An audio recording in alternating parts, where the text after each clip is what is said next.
So hey, let me swing things a little bit here more back onto your role and how you got into it, and trying to give other people some tips and advice on how they can actually, do what you do. So if you had to give one piece of advice for aspiring sports business professionals, people that wanted to break into the industry, what would that be?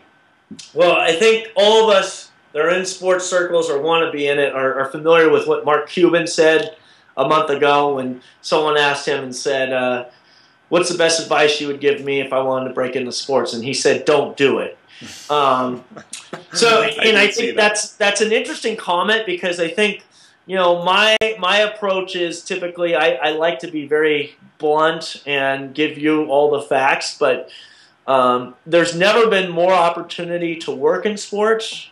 But there's also never been as much competition. I just cannot believe that the number of people that are trying to get into sports right now just seems to continue to grow. And I think, the last year or so, I've noticed that there's this whole movement to follow your passion and do what you're passionate about. And I think obviously sports is easy to fall into. But, again, I think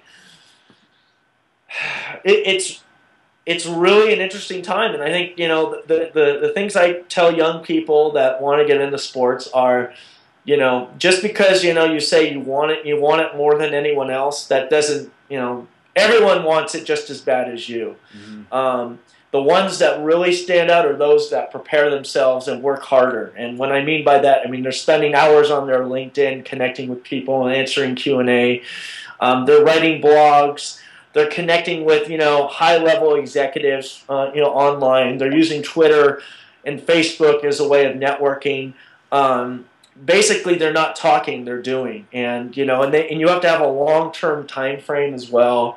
Understanding that you're not going to get a job next month or in the month after, and to become selective of what type of job you get in sports. Sometimes you don't get to choose.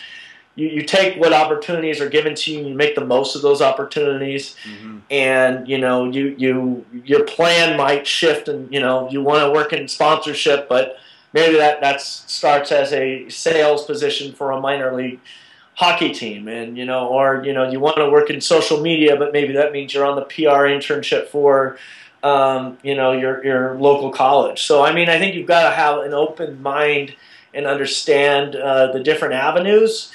And there's nothing wrong with the next job you take isn't going to be your last job. They're all stepping stones. But you've got to have a folk. You can't just say I want to work in sports or I want to work for a baseball team. What is it that you want to do? What is it specifically that you want to do? And that will help you kind of narrow your focus down and learn from people who've been doing it a long time, and what are those steps that you need to take. But you definitely have to have that long-term kind of game plan to get there. And then, and I think working in sports teams, when I started, I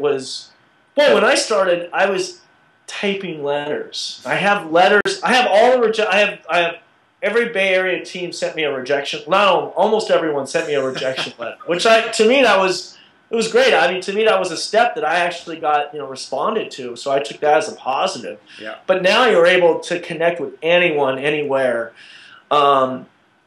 And working in sports meant working for one of the professional sports teams. Now it could be anything. It could be, you could start blogging and make a job out of that. Bleacher Report and SB Nation. They're killing it in that category. And then you've got the video game industry, EA Sports, 2K Sports. That's a huge industry. You've got all these new media platforms. ESPN has local, regional coverage. CSN, BayArea.com. They're huge in the Bay Area, and they're just continuing to grow on the internet side of things. So when you say sports, that could be a number of different things. And I'd also look, and honestly, the biggest thing I would look at is its trends. All these new ballparks or arena projects. The 49ers are going to be breaking ground on a new stadium. And that's going to open in 2014. I would be knocking on Jed York's door right now. I would, try to get in. They just hired a new IT professional.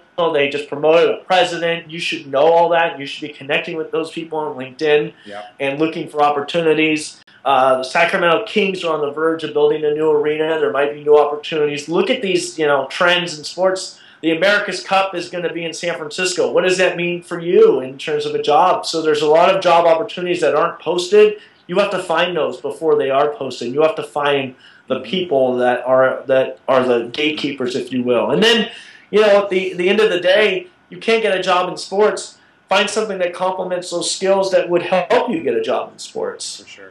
So I talk to a lot of young people. I do phone conversations. I do email Q&As, informational interviews.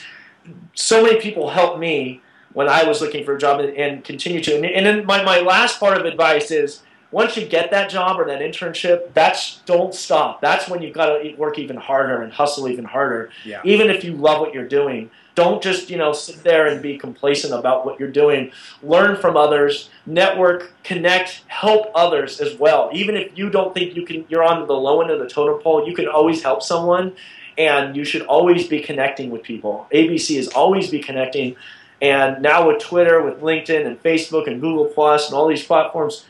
I mean, look, you and I are connected here, and started on Twitter, right? International. We're blowing up international. So I really have learned that, the last 2 years, and I think that was the one thing I didn't do well when I was with the Giants my first time around. I had tunnel vision. I was very focused on the Giants, and I didn't really think too much about expanding. And now I've opened up so many more doors. I feel like I've helped a lot of people, but I also feel like, they would be there for me if and when I ever needed them. And ideas are always, I'm not going to be looking for a job, knock on wood, anytime soon, but, ideas and new opportunities are always arising, and that can help you in your professional career. So I think that's important as well. Bryan, that's some solid advice. I was going to cut in and add my 2 cents on that, but I think you summarized just about everything that people need to do already. So I'm going to leave it at that. Right. But hey, let me ask you one more thing. We talked about connecting. Obviously, you're a very social guy. You've seen the value of, these social media tools opening up doors for you, and now you're giving back as well. And I've watched you respond to people on Twitter and engage in conversations. You truly get this whole space. So how do people connect with you on wherever it is you would like to connect with them? Well, I'd say first and foremost is Twitter. I try to respond back to everybody on Twitter, and my Twitter handle is Srabe. That's S-R-A-B-E, short for Srabian. And let's see. Well, then they can find me on LinkedIn.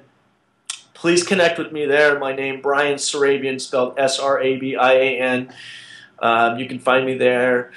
Don't connect with me on Facebook. I'm trying to keep. I tell you, my biggest challenge is keeping up with my personal social network or just communication, because I spend so much time doing the Giant stuff that Facebook is the last place I check for. I try to keep some social, and keep the professional side out of it, but it bleeds everywhere. But I'd say that's a good spot. And Google Plus, I'm on a little bit too. I don't have much of a social life, I guess. It's just like, oh my gosh, I'm always connected. Extremely social life, depending on how you look I at think it. those are the best places to connect with me. And I'm somewhat busy this time of year, but I'm always trying to help people and answer questions if I can. And obviously, like I said, I mean, you can find me easily. You can find anyone easily. So, those that are doing it are, they're going to take this to heart. And look, don't let Mark Cuban or anyone else tell you that you can't get a job in sports or you shouldn't get a job. I mean, there were a lot of people who told me that I was crazy to want to do this because I wasn't going to make a lot of money. There wasn't job security, and I didn't listen to them. I did what I wanted to do, and I'm happy that I, followed what I wanted to do. But it wasn't easy, and sure, there were times when I questioned it and wasn't quite sure. And you still question. You don't know what your future holds, but I think you've got to follow and do what you think is best, and don't let anyone ever tell you, you can't do something. If anything, that should inspire you to do even more and prove them wrong. No doubt. Great advice, Bryan. Really appreciate all of this. And for everybody that's watching this video, I chatted with Bryan. We're trying to work out some dates right now to hopefully get him on a Spreecast in the future with our Sports Executives Association members. And like I said, Bryan, I'm definitely coming down the West Coast, so we'll keep in touch. I want to check out this park, see what Virgin America's doing inside of there, and check out a ball game and connect with you face to face. Trevor, you've already got your beard in mid-season form, so exactly. I just gotta let it keep growing, right? Yeah. I can't do a beard, so I don't even try. But someone like you're gonna fit right in. So you let me know; that'll be great. So thank you for the opportunity. I really had fun doing it. No problem. Really appreciate it again. And again, for everybody that's watching this video, share with your friends. Feel free to tweet out to us. You can tweet out to Bryan as well. Thanks again for doing this, Bryan. Hey, thanks, Trevor, and thanks for everybody for letting me chat for a little bit.